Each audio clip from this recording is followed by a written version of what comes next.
1300 కోట్ల సంవత్సరాల కిందట భారీ పేలుడు బిగ్ బ్యాంగ్ జరిగి ఈ విశ్వం ఏర్పడిందనేది శాస్త్రవేత్తల అంచనా. అప్పుడే రకరకాల విశ్వాలు ఏర్పడి ఉంటాయన్నది మరో కాన్సెప్ట్. ఒకటే విశ్వం ఏర్పడింది అని ఎందుకు అనుకోవాలి అని కొందరు శాస్త్రవేత్తలు ప్రశ్నిస్తున్నారు. మన కంటికి కనిపించని విశ్వాలు మన విశ్వంలో లేని భౌతిక ధర్మాలతో ఉండొచ్చు కదా అంటున్నారు. మన విశ్వంలో నుంచి మనలోనే ఉన్న మరో విశ్వాన్ని చేరడం ఎలా అన్నది తేలాల్సిన ప్రశ్న. చిన్నప్పుడు నాన్నమ్మ కథ చెప్పేది. బుక్ ఇన్ని ఉన్నది, దాన్నే వెతుకుతున్నా. ఏం చేస్తావురా? ఆ బుక్ లోనేరా నీకు నాకు పనికొచ్చే విషయం ఉంది. ఫోన్ లో టార్చ్ ఆన్ చేయరు ఒకసారి.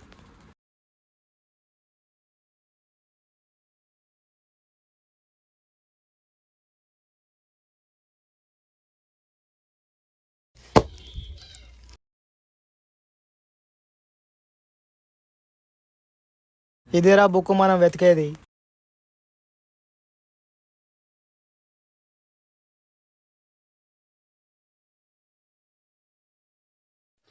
600 సంవత్సరాల క్రితం ఒక రాజు ఉండేవాడు. రాజ్యంలో అన్ని చెడు శకనాలు జరగడంతో రాజుకి ఏం చేయాలో తెలియక ఒక ముని దగ్గరికి వెళ్తే, ఆ ముని ఊరికి చివర ఉన్న శివాలయానికి వెళ్ళు, ఆ శివుడే నీకు దారి చూపిస్తాడు అని చెప్తాడు. మరుసటి రోజు రాజు ఒక్కడే శివాలయంకి వెళ్ళి శివుణ్ణి ప్రార్థించినప్పుడు రాజుకి శివలింగం ముందు మెరుస్తూ ఒక మణి కనబడింది. ఆ మణిని తీసుకొని రాజు రాజ్యానికి వెళ్ళి ఆ మణి గురించి ఆలోచిస్తూ పడుకునే ముందు మణిని రాజు పక్కకి పెట్టుకొని పడుకుంటాడు.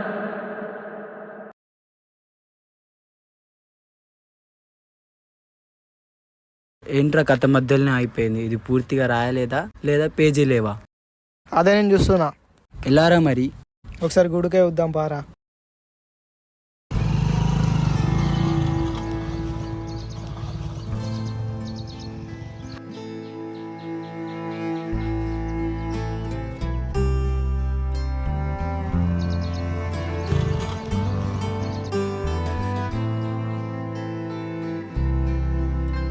ఈ గుళ్ళోనే రాజుకి మనీ దొరికింది.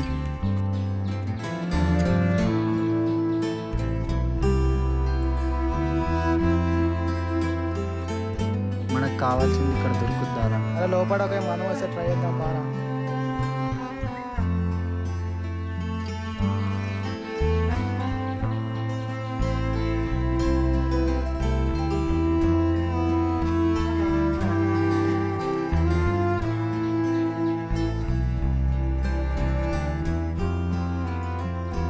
ఏమారా ఏం దొరకలేదు?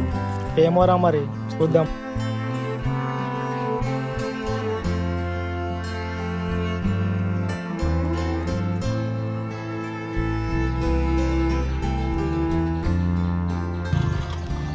ఏం చేద్దాంరా ఒకవేళ మనీ దొరికితే? ప్యాలియా యూనివర్స్ గురించి తెలుసుకుందాం.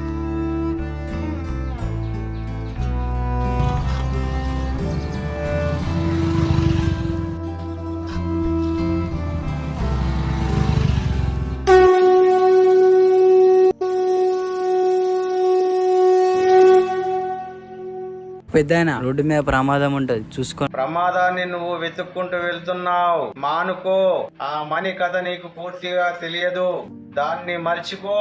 లేదంటే నువ్వు ఎన్నో ప్రమాదాలను ఎదుర్కోవాల్సి వస్తుంది. అసలు నువ్వు కథ గురించి నీకు ఎలా తెలుసు? ఇక్కడితో వదిలే. ఒక్కసారి మొదలు పెట్టిన పనిని ఇష్టపెట్టడం పిరికితనం.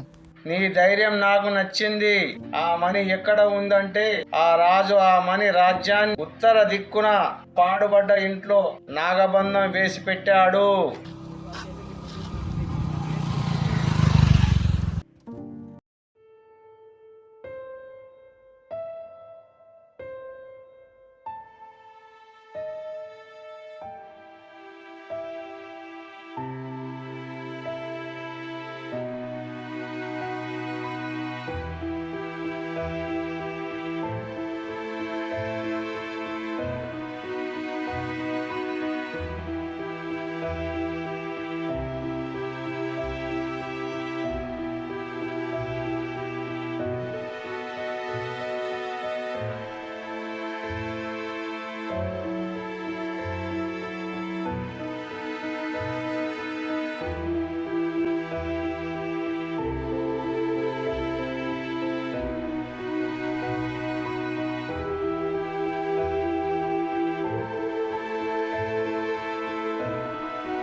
ఆంటీ సాయి లేడా? మీ దగ్గర లేడా నాన్న? పొద్దున్న నుంచి ఇంట్లో లేడు.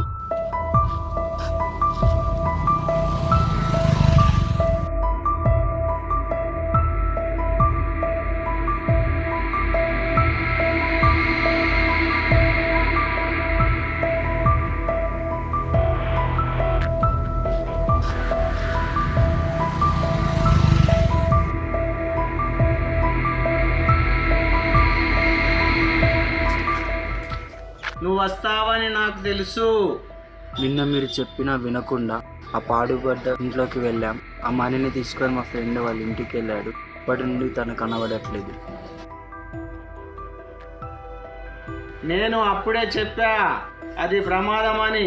మీరు నా మాట వినకుండా వెళ్ళారు. మోహన్కి అసలు ఏమైంది? మావాడు ఎటు పోయిండు? ఆ రోజు రాజు సరిగ్గా బ్రహ్మ ముహూర్తంలో ఆ మణి దగ్గర రాజ్యం మంచి గురించి ఆలోచించాడు. అందుకే అప్పుడు రాజ్యం మంచిగా అయింది. ఇప్పుడు నీ స్నేహితుడు తనకు తెలియకుండానే సరిగ్గా బ్రహ్మ ముహూర్తంలో వేరే ప్రపంచం గురించి ఆలోచించాడు.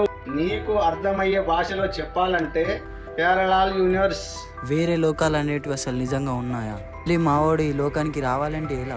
నీ స్నేహితుడు ఆ ప్రపంచంలో బ్రహ్మ ముహూర్తంలో ఈ లోకం గురించి ఆలోచిస్తే వస్తాడు. అందుకే కదా శివుణ్ణి ముల్లోక అధిపతి అంటారు.